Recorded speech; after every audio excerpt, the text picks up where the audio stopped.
Hello. I am thrilled to be here today with all of you. Such an energetic group of young leaders. I cannot wait to hear more about your big ideas, your bold thinking for making lasting change in each of your communities. I'd love to share a few thoughts with you about the vision that we at the Robert Wood Johnson Foundation are working toward for our country, because truly we cannot do it alone. We need all of us together to make the change that we wish to see. I'm a program officer at the Robert Wood Johnson Foundation. My name is Katrina Badger, and the Robert Wood Johnson Foundation is working to build a culture of health where everyone has a fair and just opportunity to reach their best possible health and well-being. We cannot achieve a culture of health without health equity. So what is health equity? Health equity to us means that everyone has a fair and just opportunity to be as healthy as possible. This requires removing obstacles such as poverty, discrimination, and their consequences. Those consequences include powerlessness and lack of access to good jobs, quality education, housing, safe environments, and healthcare. This is a vision I imagine all of us can see and hope for ourselves, hope for our families, hope for our communities.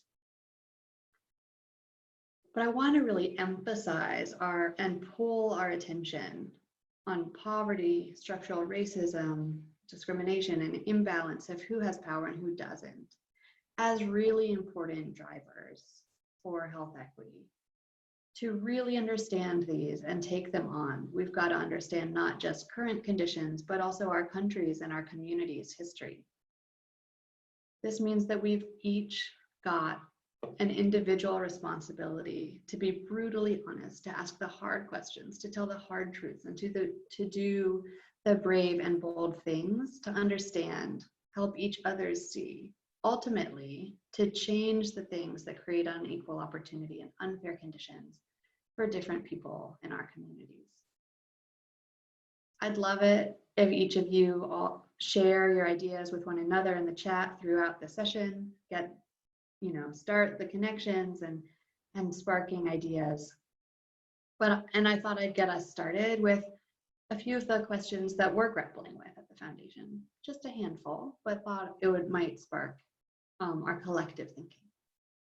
So consider, why is it that even living in the same city, but living 5 miles apart can mean that you might live 20 years less than someone else living in your city and 5 miles away in a different neighborhood?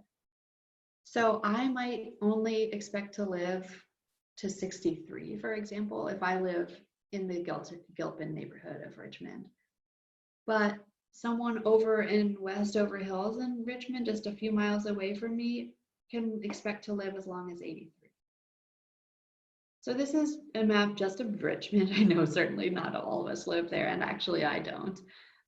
But it's one example that, and you could pick any other place, pretty much any map of any community, any city in the country, and see a similar pattern. So sticking with Richmond for a minute, here's another map of Richmond from years ago, back when redlining practices were in play. So this map of redlining shows where banks drew lines around certain neighborhoods and categorized them as neighborhoods where they would approve home loans or not. And the red and the yellow neighborhoods tend to be Black communities, communities of color, that then were denied home loans, even if they were financially qualified. And you might have noticed that the red and yellow on this map so well with the current map of today's life expectancy, worse life expectancy rates.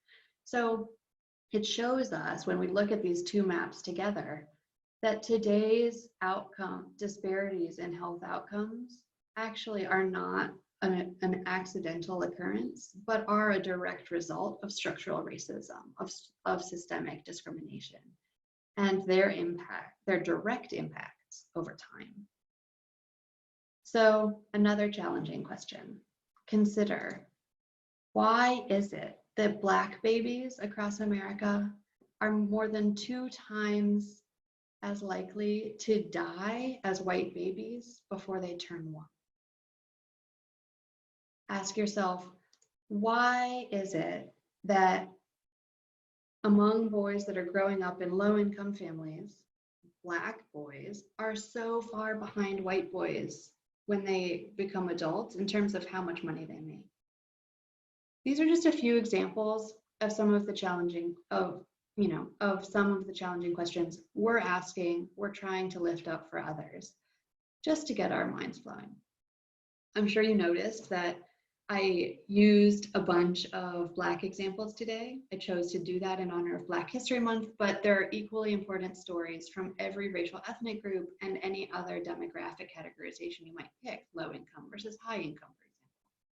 But whatever population of focus, we've got to think about the ways that structural racism and economic restructuring, imbalance of who has power and who doesn't, and decision-making around policies and systems, practices that shape our communities and that shape our lives is critical.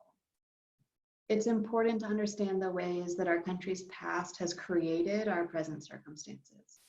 But don't stop there.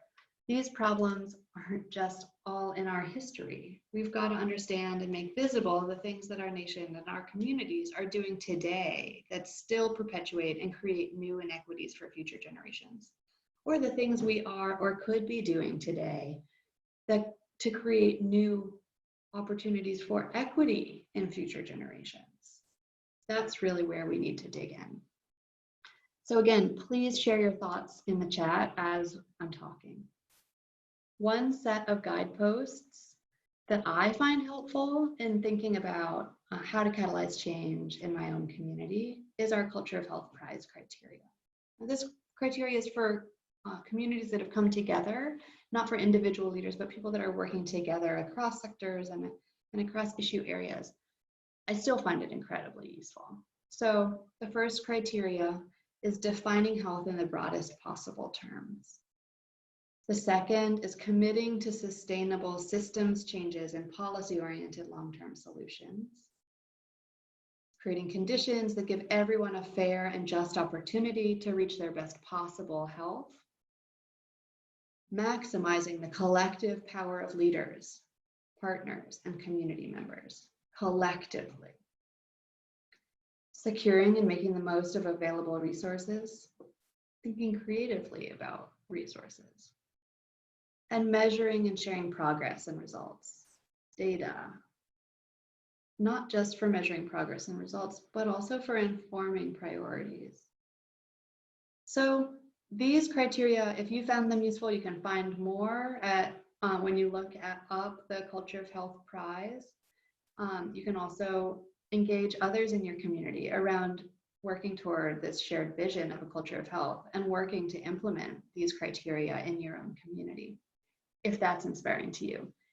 We have many other resources, funding opportunities, etc. on our website, and I'd encourage you to check out rwjf.org if you haven't already. Both community resources and individual leader funding programs. So one last thing I'd like to share with you before I wrap up that we are working on at the foundation. It's impossible to talk about everything we're doing.